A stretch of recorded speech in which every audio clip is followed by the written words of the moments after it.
नमस्कार मंडळी, घरोघरी मातीच्या चुली या मालिकेचा आजचा महायुतीचा शेवटचा भाग तुम्ही ऐकत आहात आपल्या चॅनलवरती। आणि या एपिसोडमध्ये तुम्हाला घरोघरीचा संपूर्ण भाग बघायला मिळणार आहे। शेवटपर्यंत बघत राहा। तर बघा, जानकी टेन्शनमध्ये असते की असं काय झालं तिच्या घराला, सणासुदीच्या दिवशी सगळं घर बेरंग झालं। तेवढ्यात अवंतिका सौमित्र येतात आणि विचारतात तिला, काय झालं वहिनी? मग ती म्हणते, अहो बघा ना भाऊजी, नानांचा विचार करते मी, नाना कधी सापडतील हो?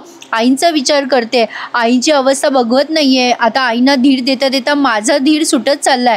ऋषिकेश पोलीस स्टेशनमध्ये अडकले, 2 दिवस झाले। काय करू भाऊजी? मला कळतंय तुम्ही प्रयत्न करताय, तरी पण माझा धीर सुटतोय।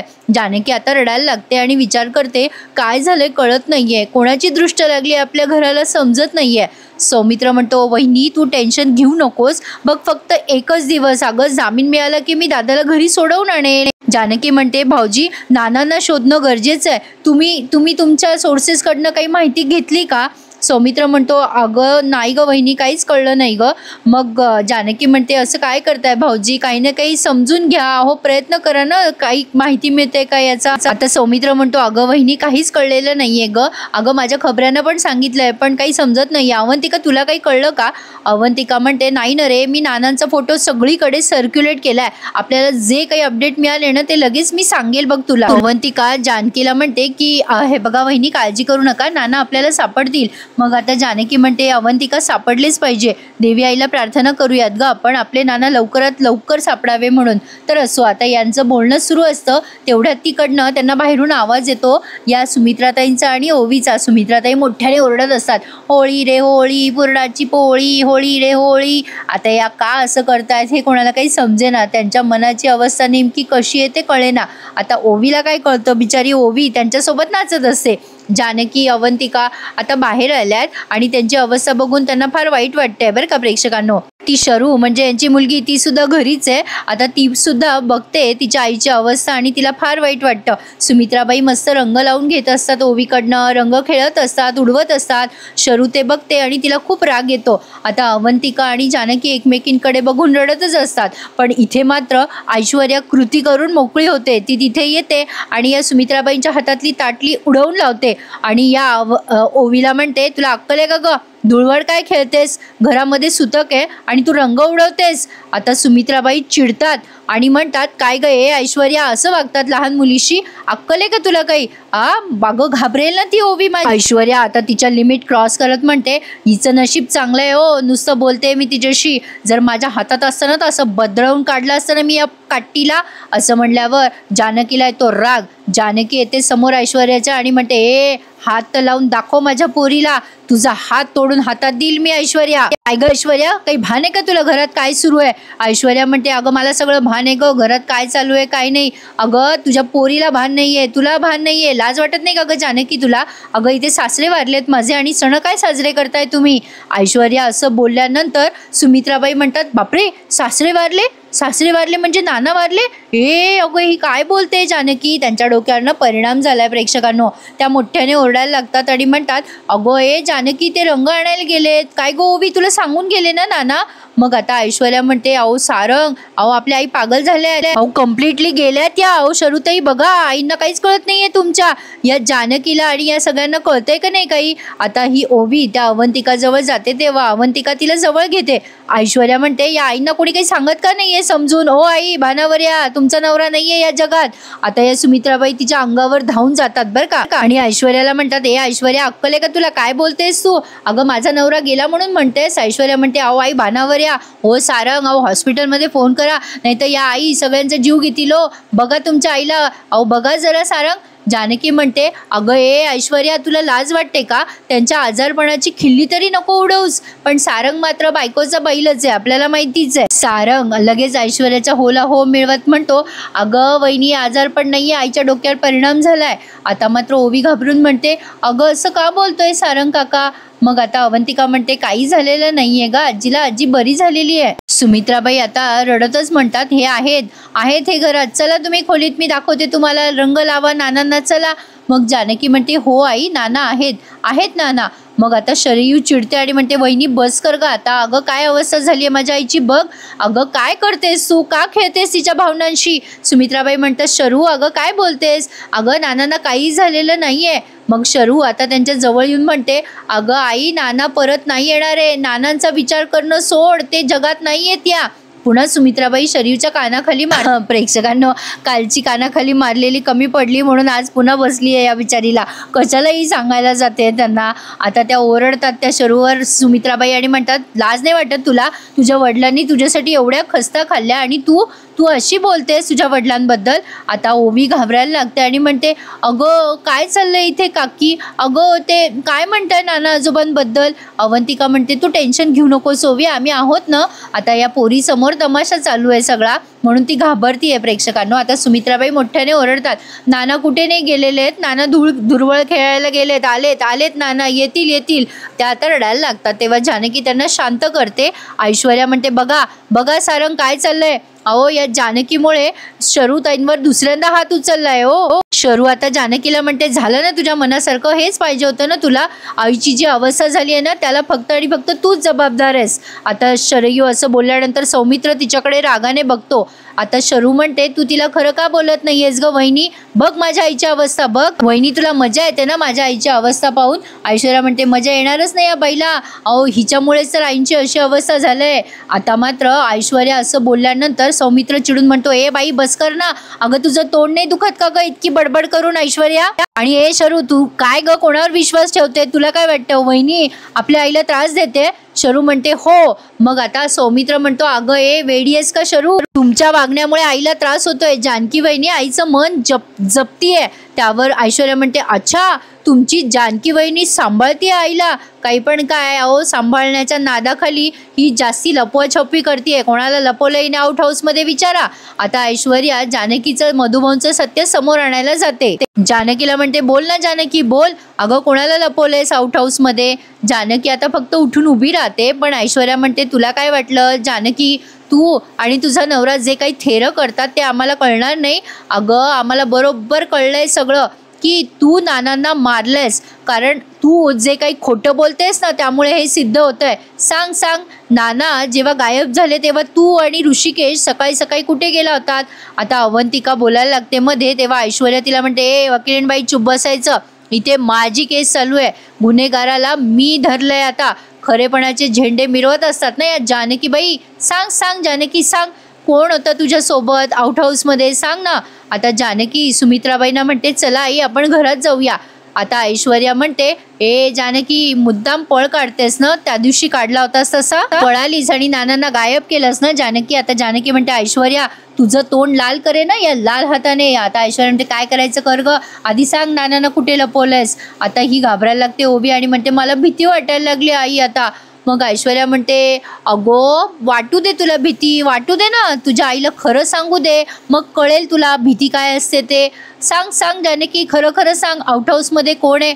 मग ऐश्वर्या पुन्हा म्हणते, तू अशी नाही ऐकणार. आणि आता ओवीला असं समोर आणते हाताला धरून आणि ओवीच्या डोक्यावर हात ठेवायला लावते जानकीला आणि म्हणते, सांग तुझ्या पोरीची शपथ घेऊन सांग, तू आउट हाऊसमध्ये कोणाला लपवलंयस. आता जानकी ऐश्वर्याकडे बघतच राहते. आता तिला काही मधुभाऊंचं सत्य सांगायचं नसतं त्यामुळे ती गप्प बसते. पण ऐश्वर्या तिला इमोशनल ब्लॅकमेल करत म्हणते, सांग खरं सांग कोणाला लपवलंयस आउट हाऊसमध्ये. पण आता जानकी काहीच बोलत नाही, फक्त म्हणते की हो मी आउट हाऊसमध्ये लपवलंय कोणाला तरी, बस झालं. असं म्हणून आता ओवीचा हात धरून तिला आतमध्ये घेऊन जाते. आता जानकी घरात गेल्यावर सारंग म्हणतो, बघितलं कशी लपवाछपवी करते ही आपल्यापासनं. पण आता सौमित्र आणि अवंतिकाला टेन्शन आलंय की कोण असेल आउट हाऊसमध्ये. पण तरी सुद्धा ते त्या गोष्टीकडे दुर्लक्ष करतात आणि सुमित्राबाईंना घरात घेऊन जातात. सुमित्राबाई घरात गेल्यानंतर ऐश्वर्या पण त्यांच्या पाठोपाठ घरात जाते. पण तिने जानकीचा पिच्छाच धरलाय. आता ती जानकीला अपमानित करून म्हणते, हिच्या चारित्र्याचे तुम्ही खूप गोडवे गाता ना, पण हिच्या ऐश्वर्या मुद्दाम जानकीचा अपमान करून म्हणते, हिला कोणी आतापर्यंत चॅलेंज दिलंच नाही ना, हिला टोकापर्यंत कोणी नेलंच नाही. त्या प्रदर्शनातल्या बावल्या असतात ना, त्या बावल्या नाही का अच्छे करून माना हलवतात, तसं आपलं तुम्ही हिच्या बोलण्यावर माना हलवता. नाही बाप दाखव आणि श्राद्ध घाल, हिला कोणी असं विचारलंच नाही ना. हिला जर असं विचारलं असतं तर कळलं असतं सगळ्यांना की हिच्याकडे तर बापच नाहीये. या तुमच्या लाडक्या जानकीने खरेपणाचा झेंडा मिरवलाय. पण याला काय म्हणतात माहिती का, खाली मुंडी आणि पातळ धुंडी. आता जानकी म्हणते ऐश्वर्या शब्द सांभाळून वापर, मी जे काही करते त्यामुळे कोणाचं नुकसान नाही होणार आहे. मी जे काही करते त्यामागे फक्त मला मधुभाऊंना मदत करायची होती, माझ्यावर विश्वास ठेवा सौमित्र भाऊजी. आता ही जानकी सगळ्यांना सांगायला जाते. सौमित्र म्हणतो वहिनी मधुभाऊ कोण आहेत? मग जानकी सांगते की मी आणि सायली अनाथ आश्रमात लहानचे मोठे झालोय, ज्यांनी आम्हाला वडिलांची सावली दिली तेच आहेत हे मधुभाऊ. मग आता ऐश्वर्या म्हणते जास्ती नको सांगू, काय आहे ना हे कोण आहे ते कळलं आम्हाला, पण त्यांना तू आउट हाऊसमध्ये का लपवलंय ते सांग ना सगळ्यांना. सांग जानकी, सत्य सांग, बोल बोल लवकर बोल. ऐश्वर्या मुद्दाम तिला पेचात आणते, आता खोटं बोलू नकोस. मग आता जानकी सांगते की त्यांच्यावर खुनाची केस आहे. आता यांना मधुभाऊबद्दल काही माहिती नाही आहे प्रेक्षकांनो, त्यामुळे आता हे या गोष्टीचा जास्ती गाजावाजा करतात. सारंग म्हणतो अरे पाहिलं का, खुनी माणसाला हिने तिथे आसरा दिलाय. अवंतिका म्हणते बापरे वहिनी, तुम्ही खुनी माणसाला तिथे आउट हाऊसमध्ये लपवलंय. जानकी म्हणते अगं अवंतिका, त्यांच्यावर आळ आलाय, पण आपल्या ऋषिकेशवरही असाच आळ आलाय ना, त्यांनी खरंच खून केलाय का? तसंच मधुभाऊंचं पण आहे ग. अगं आपल्याला माहीत नाहीये खरं आहे की खोटं आहे. तसंच मधुभाऊंचं झालंय ग, त्यांच्यावर फक्त आळ आलाय. तुम्ही दोघं माझ्यावर विश्वास ठेवा प्लीज. अवंतिका म्हणते अहो वहिनी, पण ते सस्पेक्ट आहेत ना, आरोपीला घरात आसरा देणं हा गुन्हाच असतो वहिनी. ऋषिकेश दादा आणि तुमच्या अगेन जर काही हे प्रूव्ह झालं कोर्टात तर तुम्हाला किती अडचणींचा सामना करावा लागेल माहितीये का तुम्हाला वहिनी? अहो वहिनी, एकदा तरी आम्हाला विचारायचं असतं ना या सगळ्याबद्दल. तेव्हा जानकी म्हणते अवंतिका, मी जर परवानगी घेतली असती तुमच्या सगळ्यांची तर तुम्ही दिली असती का? नाही ना. अगं मला माहीत होतं हे सगळं, म्हणून मी कोणाला विचारत नव्हते. माझं ठरलं होतं, मला ना हे सगळं विचारायला करायला सावरायला वेळच नव्हता ग. माझे वडील आहेत मधुभाऊ, अनाथ आश्रमांनी त्यांनी मला लहानचं मोठं केलंय. आता माझंही काही कर्तव्य आहे ना, त्यांनी मला शिकवलं, लहानपणापासून मोठं केलं, वडिलांची कमतरता भासू दिली नाही. आता या वळणावर त्यांना मदतीची गरज आहे, त्यामुळे मी त्यांना मदत करते. अवंतिका, तू मला आज कायदा सांगते, पण देव न करो तुझ्या वडिलांच्या बाबतीत असं झालं असतं तर तू कायद्याचा विचार केला असता का? नाही म्हणजे कायद्याला धरायचं की वडिलांना वाचवायचं, काय विचार केला असता तू? सौमित्र भाऊजी, मला कळतंय आपण सगळे नियम पाळतो, पण शेवटी कायदा कायद्याच्या जागी आणि नातेसंबंध त्यांच्या जागी. मी चुकीचं बोलते का अवंतिका? सांग बरं. नाही म्हणजे माझ्या नानांना मला शोधायचंय हे तितकंच खरं आहे, आणि मधुभाऊंना पण वाचवायचंय. मी आणि ऋषिकेश मधुभाऊंना वाचवतोय एवढंच. मग आता सौमित्र विचारतो कुठे आहेत ते आत्ता? मग जानकी सांगते आपल्या आउट हाऊसमध्ये. मग लगेच ही शरू म्हणते काय? मग आता सारंग म्हणतो बघा बघा, आम्ही सांगत होतो ते खरं आहे. सौमित्र म्हणतो वहिनी, मग तिथनं त्यांना काढ. अगं ऑलरेडी दादावर खुनाचा आरोप लागलाय, तो कायद्याच्या कचाट्यात सापडलाय, आणि आता हे काही असं समोर आलं ना तर दादाला त्रास होईल ग वहिनी. ऐक माझं, त्यांना तिथून हलव. आता ऐश्वर्या म्हणते चला बरं झालं, सगळ्यांना एकदाच कळलं की तुमची ही लाडकी जानकी वहिनी एका खुन्याची पोरगी आहे. त्यावर जानकी म्हणते माझे वडील खुनी नाही आहेत. मग ऐश्वर्या म्हणते ते सिद्ध झालंय का अजून? जेव्हा सिद्ध झालं तेव्हा बोल, आवाज करू नकोस जास्ती जानकी. आता या दोघींचे तिथे भांडणं लागलेले दाखव. ऐश्वर्या आता सुमित्राबाईंना म्हणते आई तुम्ही बघताय काय? बघा बघा जरा, बोला काही या. सुमित्राबाई आता वेड्यासारखं करतात आणि म्हणतात माझं डोकं जड झालंय. कोण आहेत मधुभाऊ, कोण आहेत? असं म्हणून त्या डोक्याला हात लावून म्हणतात माझं डोकं जड झालंय. आणि आता असं म्हणून ते आता वेड्यासारखं करायला लागतात. तेव्हा जानकी त्यांना आतमध्ये घेऊन जाते खोलीत आणि म्हणते आई तुम्ही आता विचार करू नका, चला बरं आतमध्ये. आता जानकी त्यांना खोलीत घेऊन जाते. त्यानंतर सौमित्र ऐश्वर्या समोर येऊन म्हणतो काय ग ऐश्वर्या, तुला काय गरज असते का सतत तमाशा करायची? आई समोर का तमाशा केलास? शरयू सौमित्रावरच ओरडते आणि म्हणते कमाल आहे बाबा तुमची. आत्ताच ऐश्वर्याने जानकीकडून सगळं सत्य वदवून घेतलं ना, का तुम्ही तिच्यावर अविश्वास दाखवता रे? असं म्हणून शरयू निघून जाते आणि आता सारंग आणि ऐश्वर्या पण निघून जातात. अवंतिका म्हणते हे काय चाललंय सौमी सगळं?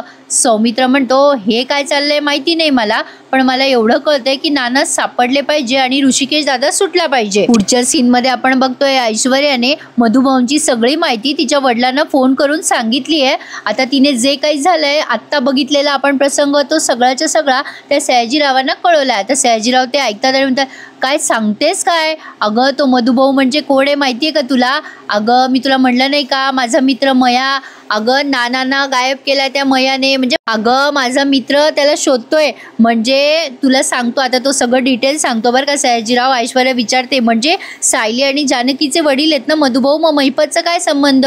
मग सयाजीराव सांगतो अगं महिपतच्या पोरीवर खुनाचा आरोप आलाय आणि ते आश्रमातली सगळी अशी केस आहे, म्हणून त्या सायलीने ऋषिकेश आणि जानकीला सांगितलं होतं मधुभाऊंना तिथे लपवायला. आता ऐश्वर्या म्हणते अच्छा अशी स्टोरी आहे काय डॅडा, आत्ता कळलं मला नेमकी काय भानगड आहे ते समजलं. सयाजीराव म्हणतो कळलं ना आता तुला. ऐश्वर्या म्हणते काय करायचं ते सांगा डॅडा. मग सयाजीराव म्हणतात हे बघ तू फक्त एकच काम कर.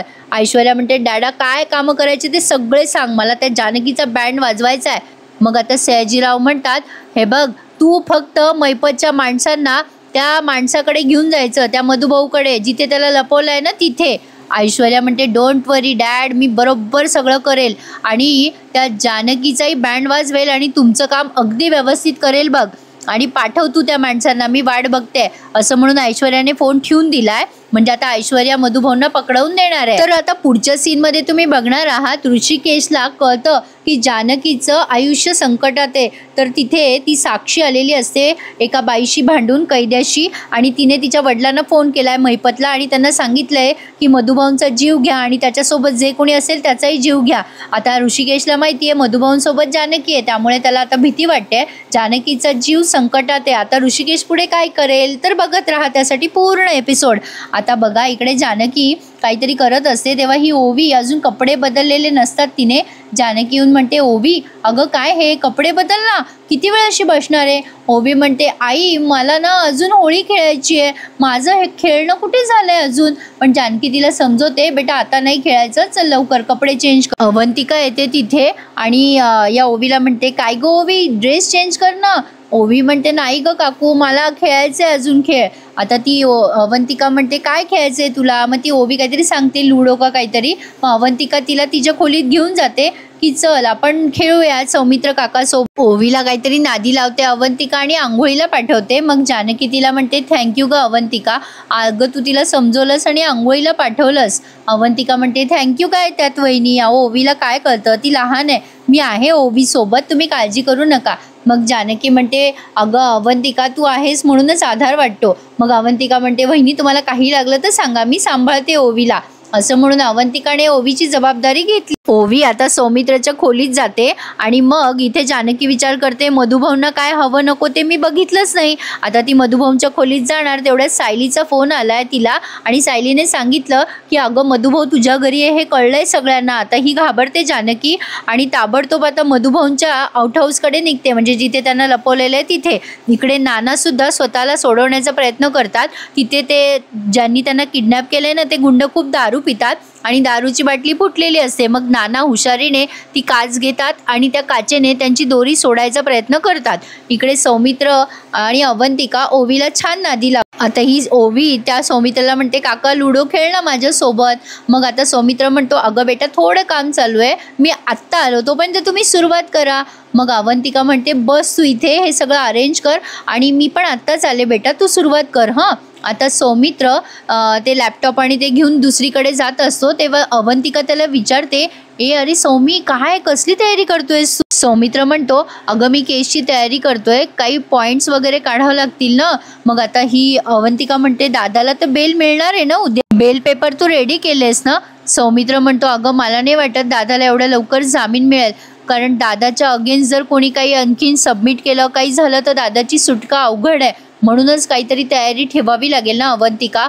अगं नाना पण सापडलेले नाही आहेत अजून, नाना जर सापडले असते तर प्रॉब्लेमच सुटला असता.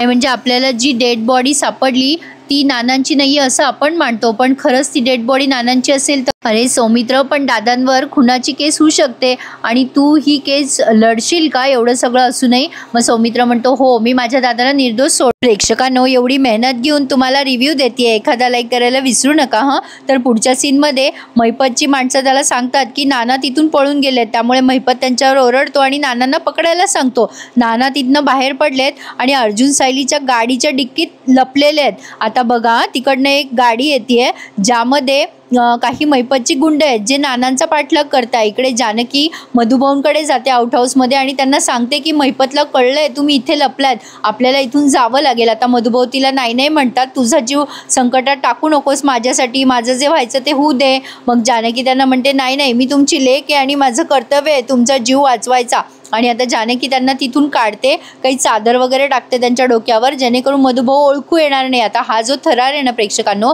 तो दोन्ही मालिकेमध्ये सेम दाखवला आहे. शेवटी ऐश्वर्या आउट हाऊसमध्ये जाते मधुभाऊंना बघायला, मैपतची माणसं घेऊन मधुभाऊंना पकडायलाच थोडक्यात सांगायचं तर. पण आता मधुभाऊ तिथूनही पसार झाले. तिकडे ऋषिकेश हार्ट अटॅक यायचं नाटक करतो आणि त्या हवालदारला गुंगारा देऊन जेलमधून पळून जातो जेणेकरून तो जानकीचा जीव वाचवेल.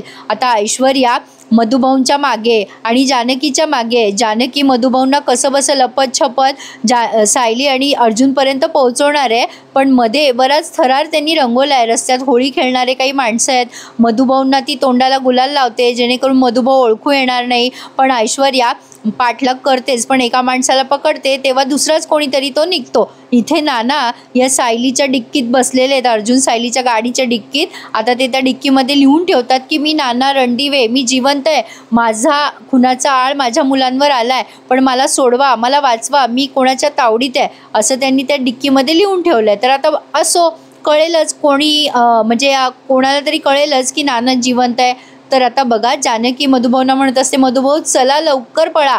मधुभाऊ म्हणतात नाही जानकी, मला आता पळता येणार नाही, मला दम लागलाय, तू जा मला सोडून, तू जा. जानकी त्यांना सोडून जायला नकार देते, मी असं नाही जाऊ शकत, मी तुमची लेक आहे वगैरे वगैरे. पण आता मधुभाऊ म्हणतात मला पाणी प्यायचं आहे ग, तहान लागली.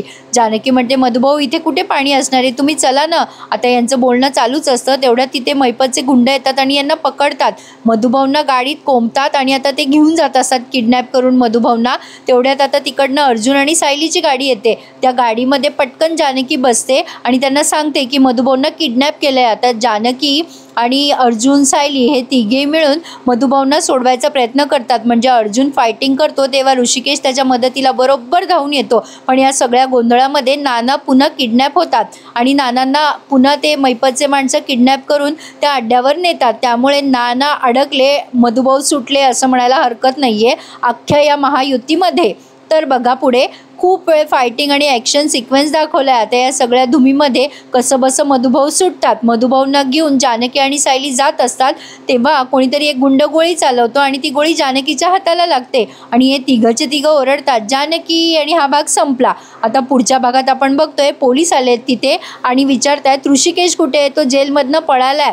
हे ऐकून सगळेच घरचे घाबरलेत की ऋषिकेश कुठे गेला असेल, इथे तर आला नाही आहे. ऐश्वर्याने ती घटना सगळी सयाजीरावाला फोन करून सांगितली आहे आणि आता हा ऋषिकेश जानकीला दवाखान्यात घेऊन चालला आहे असाच कडेवर. आता पुढे काय होईल ते बघूयात. आता रोजच्याप्रमाणे सकाळी हे एपिसोड येतील अशी अपेक्षा करूयात. बघूयात प्रेक्षकांनो आता पुढच्या भागात काय होतंय. पण ही महायुती जी आहे ती आज संपली आहे बरं का. तर भेटूयात आता उद्याच्या नवीन आणि फ्रेश एपिसोड सहित. तोपर्यंत चॅनलला सबस्क्राईब करा. धन्यवाद.